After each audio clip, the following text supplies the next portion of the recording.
I thought it would be fun to talk about some of the books that I am currently reading and also plan on reading throughout this next week. So maybe do a little reading week reading vlog.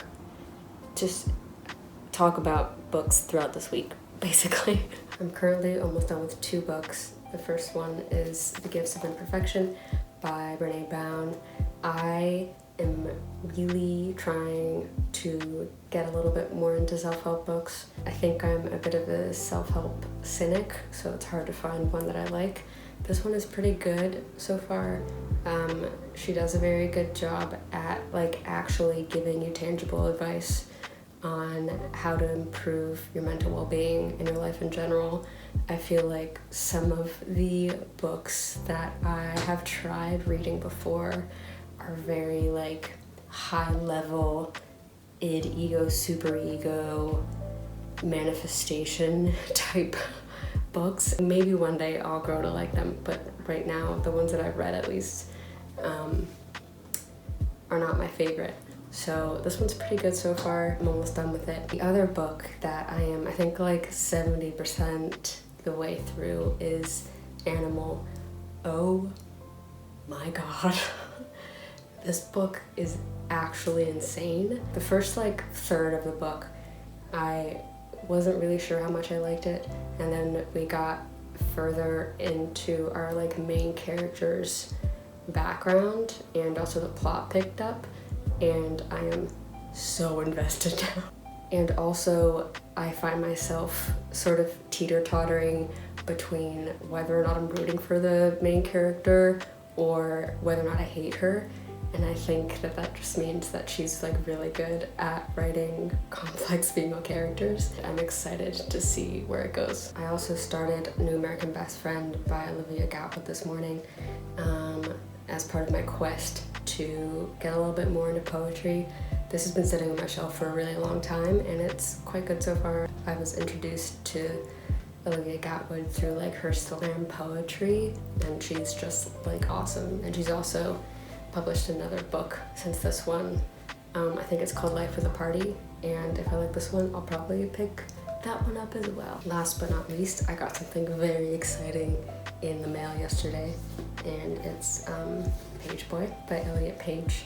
I'm such a huge fan of him. I love everything that he's in, and I'm super interested in just hearing what he has to say about being trans and transitioning as a high profile A-list actor, and just working in the industry that he works in, and also playing roles that you viscerally don't connect to on a very personal level. Anyways, that's all for now. Bye.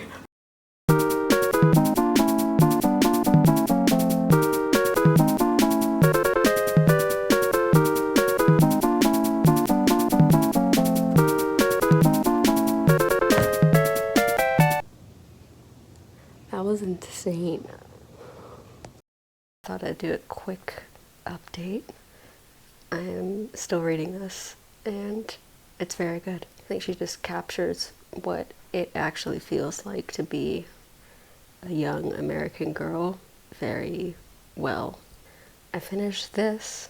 I really enjoyed it. I have some dog-eared pages that I'm gonna sort of go over and highlight, and there's actually a section in the back and there are a bunch of pages like this that give you space to write stuff that you want to take away from the book in it, so I might do some of that today.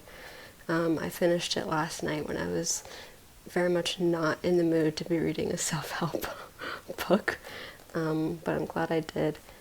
I really enjoyed this. As a self-help skeptic, I recommend it as an entry point to these kinds of books for anyone who's looking for one.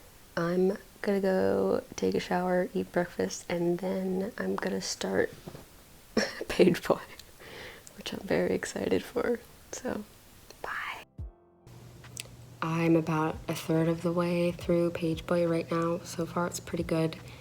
He is kind of jumping in between his childhood in Nova Scotia and his relationship with his family and his early years as an actor and his career in Hollywood. I would already recommend that if you do plan on picking this book up, that you look up the trigger warnings for it. The writing is pretty good. I do hope it gets better, but also I don't really care because I'm more in it for the plot than anything else and to like hear what his perspective is.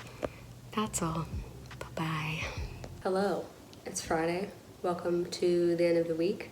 We're gonna talk about some books now. I really have some thoughts. Let's start off with New American Best Friend. This is Olivia Gatwood's first published collection of poetry. She speaks to some of the visceral feelings that you have as a young girl and how you relate to your peers and how you relate to your body, and specifically how you relate to boys and men and how fucked up things are, which is a theme, apparently, throughout two of the books that I read this week. Some of the poems in here are ones that she has performed and are like some of the ones that introduced me to her initially when I was like in middle school and high school and was an avid like slam poetry fan, which I still am.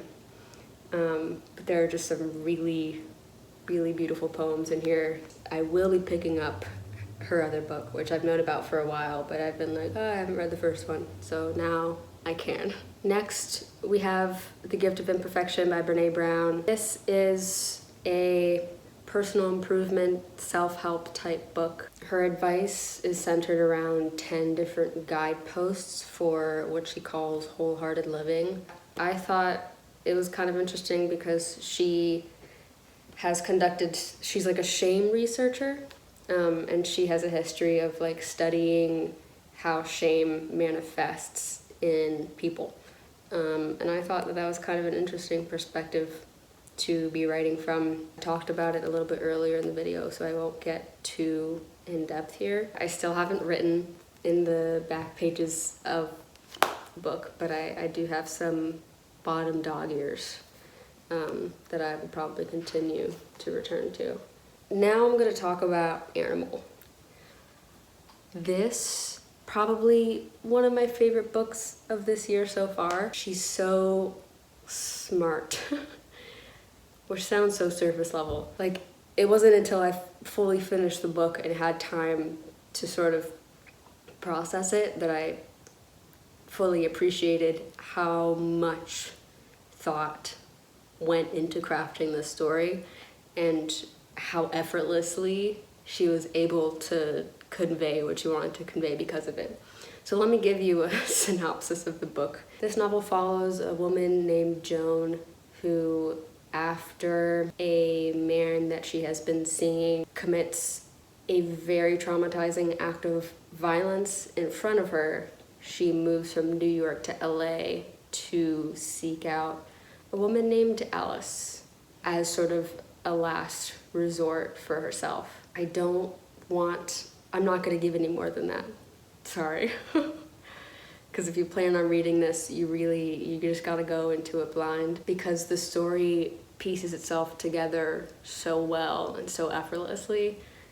I'm just not going to give you any more information than that about the plot. Like I said, for the first third of the book, I wasn't sure how much I liked it, because in my head the whole time I kept saying to myself, like, we get it, you're writing about an unhinged woman, like, we get it. She's like, it was just feeling like a trope. And then towards the end of the book, after you get to know the character and after you get to hear more about her experiences and the plot thickens, there's like a conversation between her and this woman at the end of the book. Joan is telling her about everything that has and is happening to her, and the woman says, "You're a fucking trope. There's nothing more to get," which had to have been purposeful, because you spend the first part of this book following this character and you don't know anything about her and you don't know anything that she's been through and any of her trauma, and you're thinking to yourself, like, fucking get over yourself. Or that's what I was thinking. But then you learn more about her and she becomes such a complex character. There's just so much in this about like existing as a woman and just having to live in a world where violence against women is totally normal and encouraged. I think it's one of those literary fiction books that is a really incredible character analysis, but also does not skimp on the plot. Like, she keeps you on your toes the whole time, but you're still so invested in all the characters in this, and they all feel so real, despite it being crazy. I have nothing bad to say about this book. I wish I did. I wish I had some like smarter critique of this, but I don't. It was phenomenal. It was amazing to read. Her prose is so beautiful, even when she's talking about such horrific things. The characters are great, the pacing is great. Like, read it. Also, I hope this goes without saying, huge, giant trigger warning on this book. I did have to put it down at certain points just because of how graphic and intense it was, but worth it if like that's something that you are okay with reading and can handle, but like take care of yourself. Okay, we're gonna talk about Page Boy. Here's the thing. There were things that I liked about this, and there were also a lot of things that I didn't. And I'm gonna talk about both. I just have a really hard time critiquing memoirs because like you're bearing your soul in this book and selling it to thousands or millions of people. And like, who am I to critique whatever you're saying? It's mostly about the structure and what was included and what was left out. But overall, I liked it. I'm glad that I got to hear more about Elliot Page's experiences. He talks about certain instances that would have surprised me, where he felt closer to who he is, like as a boy and as a man. There's one line where he says, "Despite playing and having to dress like a girl in 1904 while working, these times let me be closer to the boy I was." He also talked about that when he was playing Juno. Ironically, playing a pregnant teenager was one of the first times I felt a modicum of autonomy on set. I was wearing a fake belly, but not being hyper-feminized. For me, Juno was emblematic of what could be possible, a space beyond the binary. I thought, there were certain instances like that were interesting. There's also a really beautiful line in here that stuck out to me, where he says, "We do not realize the extent of energy we are losing until we find out where it is seeping from." Like most of this book is about the blatant and terrifying and violent homophobia that he experienced as, in his words, a lesbian. Because he came out in 14 and identified as a lesbian, and it wasn't until more recent years that he came out as trans. So most of this book is about, in his own words, his experience being a closeted lesbian, his experience being an out lesbian, and just the way that like gender dysphoria and homophobia makes you so uncomfortable in your own skin that you aren't able to experience life fully. Yeah, to have to experience that kind of confusion and anger and not know where to direct it. Okay, I'm gonna talk about what I didn't like about this now, which makes me uncomfortable, but like I'm gonna do it. First of all, it was pretty confusing because the timeline wasn't linear, and like I think that works sometimes in memoirs, but only when it's clear to the reader why you're jumping to a certain place and where that is in his personal timeline. Like there were a lot of times where like each chapter was jumping between ages, but it wasn't like age 7 and age 32. It was like age 27 and age 26, and then age 30, and then age 12, and so it got really confusing because a lot of the time jumps were in periods of his life that were kind of close to each other, and so it was hard to keep track of whether or not he'd met a person at a certain time, or like how he was feeling at that time, or what happened before then and what happened after. Like, it was just kind of hard to keep track of. And so I wish that that had been executed a little bit more thoughtfully. I will also say, again, it's a memoir. You can choose to include and not include whatever you want because it's his story to tell. However, I feel like that there were certain through lines in this that he could have elaborated on a little more, or at the very least named it for what it is. Throughout the entire book, Paige references an ED that it seems like he had throughout most of his life, but he never names it.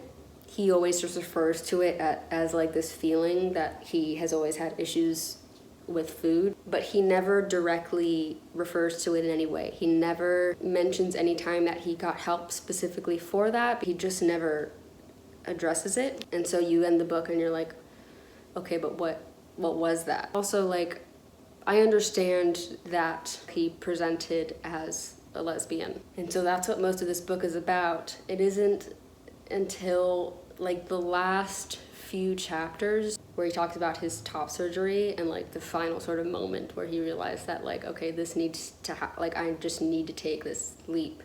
He doesn't include anything at all, not a single sentence about what the reaction to that was like, publicly or personally at all. He doesn't reference any of what's happening in the US right now. Like, he says a couple things about like, you know, everyone should have access to gender affirming care. And obviously your own memoir doesn't have to be like a political manifesto. I understand that, but like a paragraph or just something referencing what's going on right now, I think would have been nice.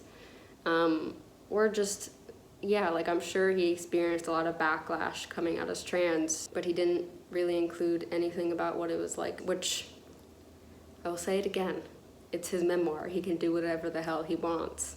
But it was just like a little bit disappointing.